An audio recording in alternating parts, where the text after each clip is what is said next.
राधे राधे दोस्तों, आप सबका श्री जी एजुकेशन पॉइंट में एक बार फिर स्वागत है।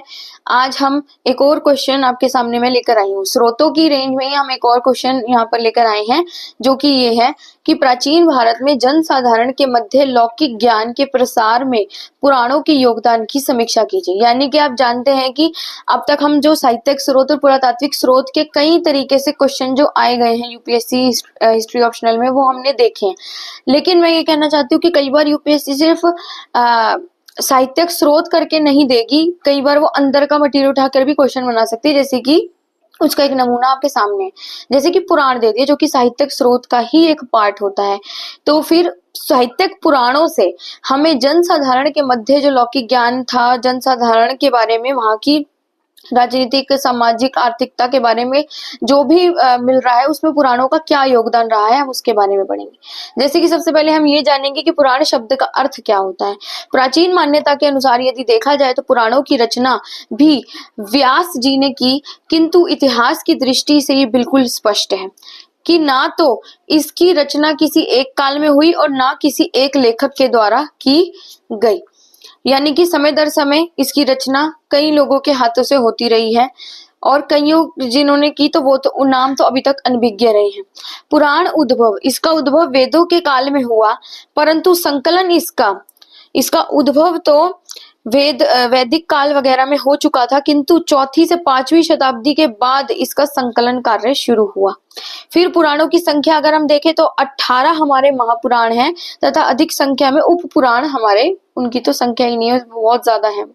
फिर 18 महापुराण हमारे कौन से हैं? विष्णु पुराण, नारद पुराण, स्कंद पुराण, गरुड़ पुराण, पद्म, वराह, मत्स्य, कर्म, लिंग, शिव, भागवत महापुराण, अग्नि, ब्रह्मांड, ब्रह्म विवर्त, मार्कंडेय, भविष्य, वामन और ब्रह्म पुराण, ये हमारे 18 जिनको महापुराण की संज्ञा दी गई है। यानी कि पुराणों में भी जो महापुराण हैं तो उनकी संज्ञा हमें दी गई है।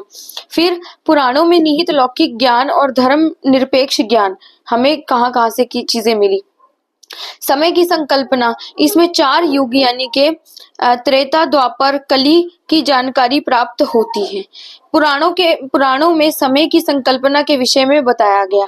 प्रत्येक युग के अंत में सृष्टि का विनाश होता है, तथा दूसरे युग में पुनः सृष्टि की रचना किस प्रकार हो जाती है, उसका कॉन्सेप्ट क्या है, ये सब भी हमें पुराणों से ही ज्ञात होता है। फिर राजनीतिक इतिहास के बारे में यदि देखा जाए तो वायु, ब्रह्मांड, ब्रह्म, हरिवंश, मत्स्य और विष्णु पुराण में प्राचीन राजनीतिक इतिहास के संबंध में महत्वपूर्ण सूचनाएं उपलब्ध हैं। इनमें हर्यक, शिशुनाग, नंद, मौर्य, शुंग, कत्व, सातवाहन जैसे ऐतिहासिक वंशों की भी चर्चा की गई है, जिससे हमें उनके बारे में पता चलता है, महत्वपूर्ण जानकारी मिलती है। गुप्त शासकों की सूची में पुराणों की वंशावलियां समाप्त होती हैं।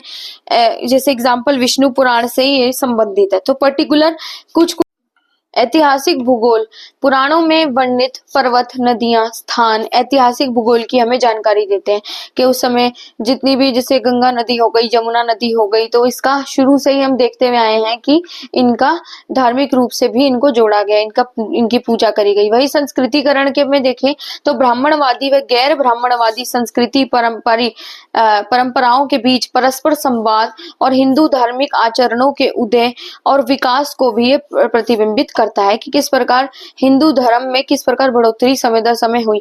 फिर वहीं धर्म में विष्णु, शिव, शक्ति से जुड़े हुए भक्ति पर आधारित संप्रदायों के विकास का उल्लेख भी किया गया है कि ये इस समय ऐसा भी काल आया था जब भक्ति मूवमेंट देखने को मिले, यानी कि अलग अलग धर्म का उदय होने लगा, जिसमें कि शैविज्म यानी कि शिव भक्त है, और वैष्णविज्म यानी कि विष्णु धर्म में भी हमें वो मिली। वहीं हमें ये भी पता चला कि दुर्गा, उषा, इनके रूप में, इन देवियों के रूप में शक्ति का पूजन भी शुरू लोग बहुत मानते थे।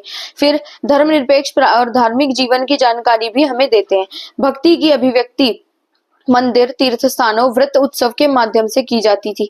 फिर पुराण गांव के शूद्रों और स्त्रियों हेतु सुलभ थे, क्योंकि इन्हें उनके भजने और सुनने की शुरुआत की। यानी कि अगर हम देखें तो हमें ऋग्वेदिक काल हो गया या उत्तर वेदिक काल हो गया, तो इस समय जो हमारे 4 वर्ण बने थे, तो उनको साफ साफ सिर्फ पहले वर्ण को ही ये आजादी दी गई थी कि आप ही पुराणों का जो है वो वर्णन कर सकते हैं। लेकिन जब बाद में कुछ समय बीता तो तब शूद्रों को और स्त्रियों को भी ये जो दुर्लभ थे सुलभ हो गए और उनको भी इसको भजने की जो शुरुआत है हमें इस समय देखने को मिलती है।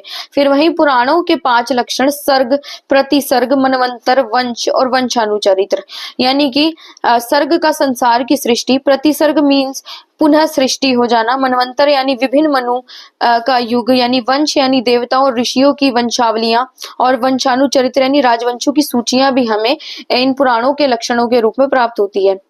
पुराणों से प्राप्त ज्ञान जैसे अग्नि पुराण, गीता, रामायण, महाभारत एटसेट्रा का हमें परिचय मिलता है। खगोल शास्त्र, ज्योतिष शास्त्र, औषधि विज्ञान, तत्व दीक्षा का भी हमें यहाँ पे मिलता है। और औषधि विज्ञान में तो वैसे भी हमारे पुराण हमेशा ही बहुत ही सुलभ रहे हैं। फिर गरुड़ पुराण वैष्णव संप्रदाय से संबंधित है। इस भक्ति, ज्ञान, वैराग्य, सदाचार, निष्काम कर्म की महिमा के साथ साथ यज्ञ, दान, तप, तीर्थ एटसेट्रा और पारलौकिक वर्णन, यानी कि जो भी हमें समय दर समय आगे जो मृत्यु के बाद जो भी सिचुएशन हुई उसके बारे में हमें गरुड़ पुराण से जानकारी प्राप्त होती है। फिर भविष्य पुराण, इसमें धर्म, सदाचार, नीति, उपदेश, अनेकों आख्यान, व्रत और तीर्थ, दान, ज्योतिष एवं आयुर्वेद के विषयों का संग्रह है। इसमें भविष्य में होने वाली घटनाओं का वर्णन भी किया गया है, यानी कि हमें पता चलता है कि भविष्य मल्लिका वगैरह जो पुराणों का भाग मानी गई है, तो इसमें हमें पता चलता है कि आगे क्या क्या घटनाएं होने वाली है, किस प्रकार पृथ्वी का विनाश होता है और किस प्रकार फिर पुनः पृथ्वी की में सतयुग की किस प्रकार स्थापना होती है, उसका वर्णन भी हमें यहाँ पर मिलता है। फिर विष्णु धर्मेत्तर पुराण एक उप पुराण माना गया है।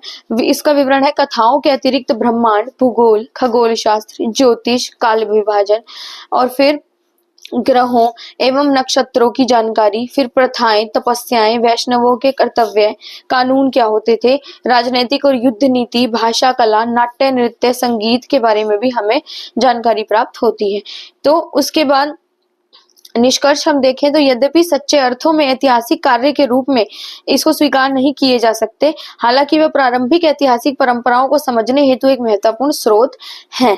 यानी कि हम एकदम से इसका पूरा पूरा अर्थ ऐतिहासिक कार्य के रूप में इसको स्वीकार नहीं कर सकते, लेकिन फिर भी अगर हम देखें तो हमें ये वहाँ उस समय की परंपराएं, लोगों की परंपराओं और आर्थिक जो भी थी उनका विवरण हमें अच्छे तरीके से समझने को मिलता है। तो इस प्रकार पुराणों का हमारे दैनिक जीवन को समझने में बहुत बड़ी भूमिका पुराणों की हमेशा से रही है और बहुत ज्यादा जानकारी हमें पर्टिकुलर न केवल पर्टिकुलर चीजों की बताते हैं बल्कि आने वाले समय में और क्या क्या चीजों के बदलाव पृथ्वी से संबंधित, भूगोल से संबंधित आने वाले हैं उसके बारे में भी हमें इनसे पता चलता है।